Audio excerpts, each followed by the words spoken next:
you talking to me?" I said, "Are you talking to me?" "Well, I don't see anyone else here." My head's banging. I was hoping for a nice, quiet end to the shift, and what do I get? Ken Dodd's bastard son. He's about as funny as a fire in an orphanage. But if I want a tip, I need to be nice to him, don't I? Sod that. Come on, you boring git. Where to? Bye-bye tip. Who rattled your cage? Netherton. Drop us by the Holy Ghost Church, you miserable. Netherton. My old stomping ground. I was born there. Grew up there. It used to be a right dump. But it's even worse now. At least there weren't drugs around when I was a kid. Or a bit of weed, maybe. Everyone smoked a bit of weed. But not hard drugs. Not like today. I indicate and pull out. It's quiet in the back. There's always days like that. He flagged me down outside the Crown. I've picked up a few fares round there tonight. Must be karaoke night. Or maybe they've got strippers on. Some of the pubs down by the dock road still do that. Political correctness hasn't reached there yet. I'm not sure it ever will. I catch his reflection in the mirror. He's nodded off. He must be, what, about 60, and with a gut like that, probably diabetic. He's ticking a lot of at-risk boxes.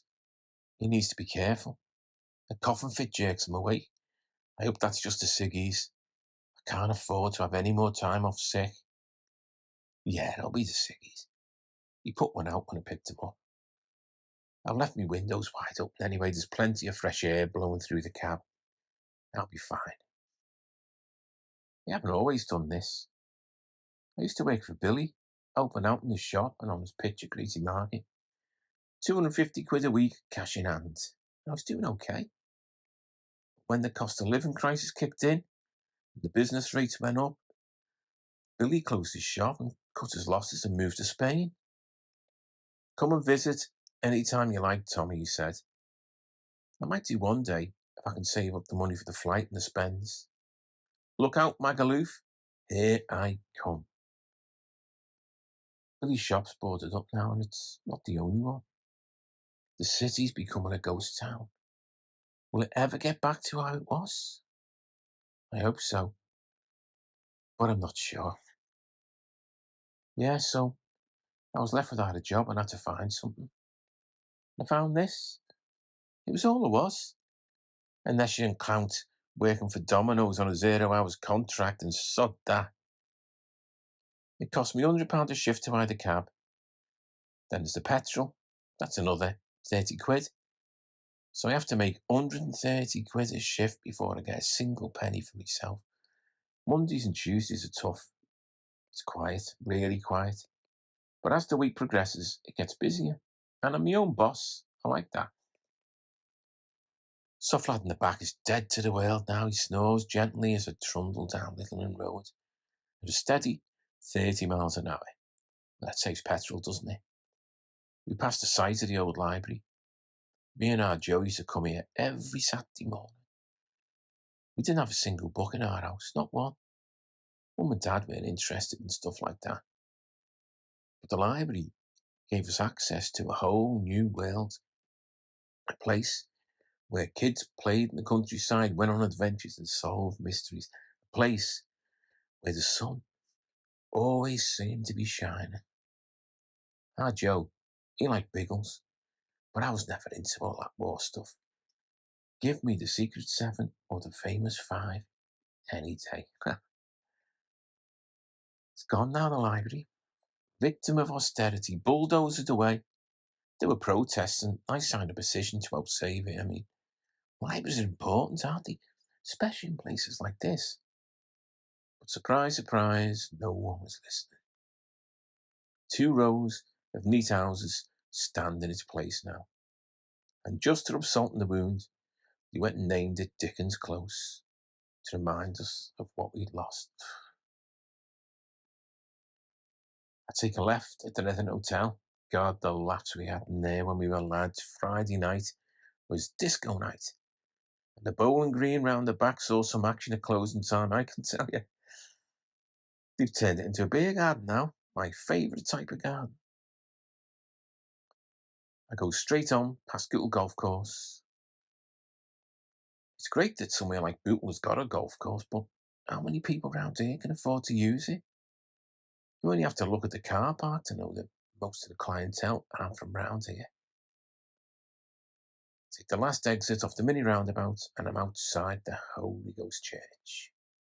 It's time to wake up the sleeping beauty. I pull over to the curb. Hey mate, we're here. He looks round, bleary eyed. Just take the next left, please, he says. Swift's Lane? Yeah, Swift's Lane. Bloody hell, I grew up on Swift's Lane. I drive slowly, taking it all in. I pass our old house, 145. Doesn't look too bad, actually.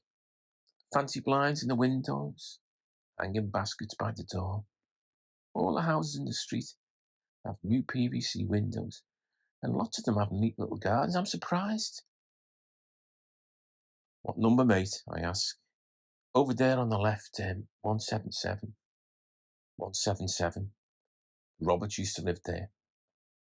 Jimmy Roberts must have been, what, about 10 years older than me, maybe a little bit more. He kept racing pigeons in the loft round the back. It used to drive me mum crackers, those pigeons circling round overhead, leaving their little messages on a washer. One dumped on me dad's head once. What a laugh that was. Dirty little flockers, he said as he headed off to the shower. Me dad, he's gone now. Dodgy ticker. He survived 2 heart attacks.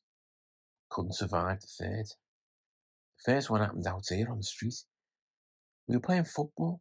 Just a little kick around. Me, me dad, our Joe and Jimmy. Dad suddenly collapsed, clutching his chest. He was unconscious, and I swear his face was turning blue. Our Joe ran to get me mum. She was hysterical. A complete wreck. No use at all. Me, I just froze and stood rooted to the spot, scared. Really scared. But Jimmy, he was calm. He knelt beside Dad, placed his hand under his chin, tilted his head back, then pumped his chest and blew air into his mouth over and over again till an ambulance came with its wailing sirens and flashing lights. He took Dad to Aintree Hospital. Mum went with him, calmer now, but still in floods of tears. That was the last time I prayed. I went up to my room, got down on my knees, and I prayed. I prayed to a God I wasn't sure even existed. And it worked. Well, Dad recovered anyway. He had to be careful, like, needed tablets and stuff, but he lived for another 20 years thanks to Jimmy. The Times came and took a photo. The Brutal Times, that is.